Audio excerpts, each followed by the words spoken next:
नमस्कार बच्चों।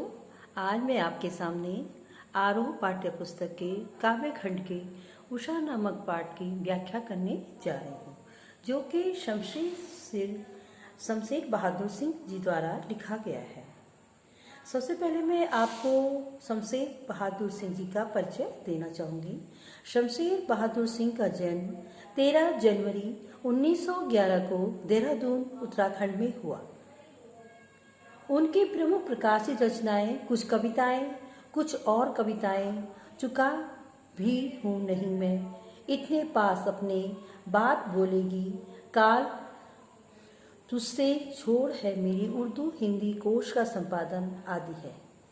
उन्हें साहित्य अकादमी तथा कबीर सम्मान सहित अनेक पुरस्कारों से सम्मानित किया गया। अब मैं आपको इस पाठ की रूपरेखा बताने जा रही हूँ। प्रस्तुत पाठ उषा में हिंदी साहित्य के प्रगतिवाद एवं प्रयोगवाद से जुड़ी नई कविता के कवि शमशेर बहादुर सिंह सूर्योदय के पूर्व, सूर्योदय होने से जो पहले पल पल होते परिवर्तनों के केवल मूक दृष्टा नहीं है, बल्कि भोर की आसमानी गति को धरती की जीवन भरी हलचल से जोड़ने वाले सृष्टा भी है। कविता में प्रातःकालीन आकाश में होने वाले सूर्योदय का गतिशील चित्रण हुआ है। कवि आकाश में हो रहे परिवर्तनों को ग्रामीण उपमानों के जरिए प्रस्तुत करता हुआ एक ऐसे गतिशील शब्द चित्र को उपस्थित करता है जो नैसर्गिक प्रकृति की सुबह से जुड़ा है। गांव की सुबह में राख से लिपा हुआ चौका, काली सिल, स्लेट पर खड़िया से लिखते नन्हे बालकों के हाथ, युवती और प्रकृति का सम्मोहक वातावरण सभी कुछ मौजूद है। काव्यांश है प्रातः नभ था, बहुत नीला शंख जैसा भोर का नभ, राख से लिपा हुआ चौका, राख से लिपा हुआ चौका अभी गीला पड़ा है।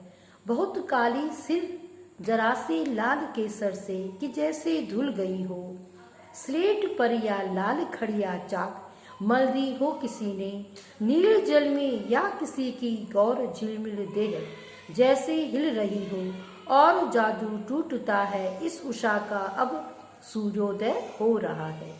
कवि क्या कहते हैं कि भोर के पश्चात उषा काल के दौरान जो सूर्योदय होता है उसका चित्रण प्रभु शमशेर बहादुर सिंह जी ने किया है। प्रातःकालीन आकाश का चित्रण करते हुए कवि कहते हैं कि सूर्योदय से पहले भोर के समय का जो आसमान होता है वह नीले शंख जैसा लग रहा था। प्रातः नभ था, बहुत नीला शंख जैसे नीला शंख दिखाई दे रहा हो, वैसे ही भोर का आकाश दिखाई दे रहा था। भोर का नभ, राख से लिपा हुआ चौका, ऐसा प्रतीत हो रहा है कि जैसे अभी अभी राख से लिपा हुआ चौका हो।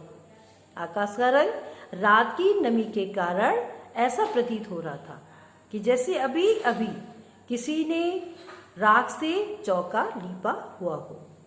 कभी आकाश में उषा के आगमन के कई बिंब बनाता हुआ बताता है।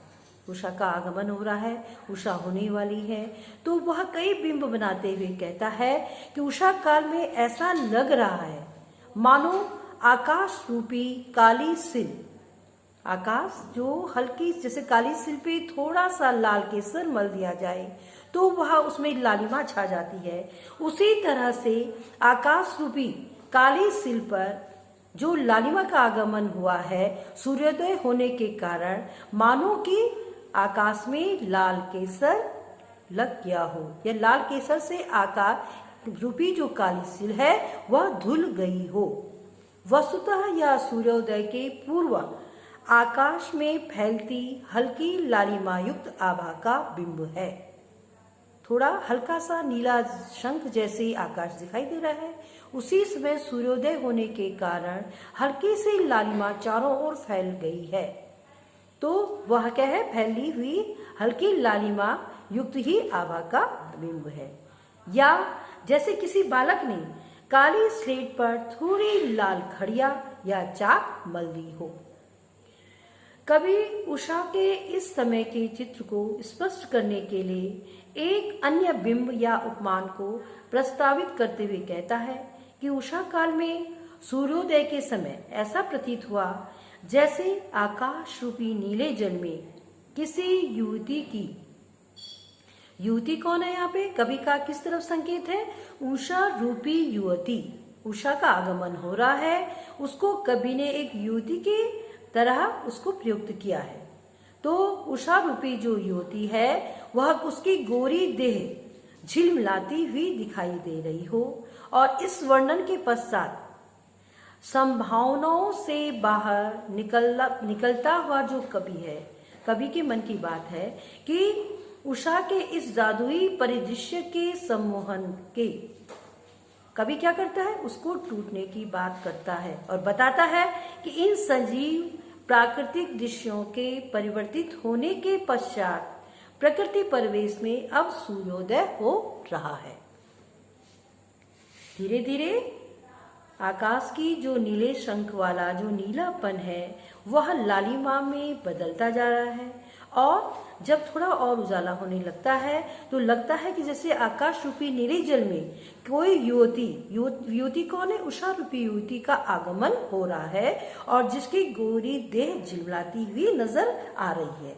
नील जल में या किसी की गौर झिलमिल देह जैसे हिल रही हो, ठीक है, और जादू टूटता है इस उषा का अब। कवि क्या कहता है, इसी के साथ ही जो जादुई परिदृश्य है कभी उसके सम्मोहन के टूटने की बात करता है और बताता है कि अब क्या है, सूर्योदय होने वाला है। अब उषा का आगमन है, उसका जो सम्मोहन है, उसका जादू अब टूटता हुआ सा लग रहा है और सूर्योदय हो रहा है। आसमान को राख से लिपे गए गीली चौके और लाल केसर से धुली काली सिल के जैसा दिखाई पड़ता है। इस बिंब में ग्रामीण स्त्रियों द्वारा भोजन बनाने के पश्चात चौके की लिपाई करने तथा सिल पर केसर पीसने की क्रिया का आभास होता है। यह बिंब कौन सा है, यह जो भी कविता है वह ग्रामीण आंचल से संबंधित है, और काले रंग की स्लेट पर लाल खड़िया मलने वाले जो छोटे छोटे बच्चे उनके नन्हे हाथों से आकाश के दृश्य की तुलना करना दिन की शुरुआत और उजाले को ग्रामीण बालकों के भविष्य से जोड़ती है। ऐसे में आकाश में सूर्योदय का होना नई आशा और उल्लास का प्रतीक बन जाता है, और उषा रात्रि के गहन अंधकार और कालिमा को समाप्त कर प्रकाश फैलाने की सूर्योदय की प्रक्रिया की प्रत्यक्षदर्शी बनकर पाठकों के सम्मुख उपस्थित हो जाती है। तो सूर्योदय के साथ ही सम्मोहन यानी जादू का टूटना एक नवीन एवं ऊर्जावान बिंब है। आपने देखा कि कवि शमशेर बहादुर सिंह जी ने उषा को एक युवती के रूप में बिंबित करके उसका आगमन होना दिखाई दिया है, और ग्रामीण अंचल के परिवेश की छोटी छोटी बातें कह करके छोटे छोटे बिंब प्रस्तुत करके इस कविता में एक नयापन आ गया है। कविता की भाषा क्या है, सहज है, संस्कृत मिश्र हिंदी है, और बिंबात्मक भाषा में रचित इस कविता में मुक्त छंद का प्रयोग हुआ है। विभिन्न अलंकारों का भी सुंदर प्रयोग है। भोर का नभ में उत्प्रेक्षा अलंकार का प्रयोग है, और बहुत काली सिल में उपमालंकार। नील जल में हिल रही हो, नील जल में हिल रही हो, यह जो पंक्तियां हैं इसमें उत्प्रेक्षा अलंकार है। उषा का मानवीकरण हुआ है, उसको एक युवती की तरह प्रदर्शित किया गया है, दिखाया गया है, तो वहां पर मानवीकरण अलंकार है। कथ्य और शिल्प दोनों स्थितियों में कविता अलग प्रवृत्ति को दर्शाती है। कविता की भाषा सहज है, किंतु कविता के अंतर्गत विस्तृत बिंब का सृजन करने के कारण भाषा ध्वन्यात्मक तथा बिंबात्मक बन गई है।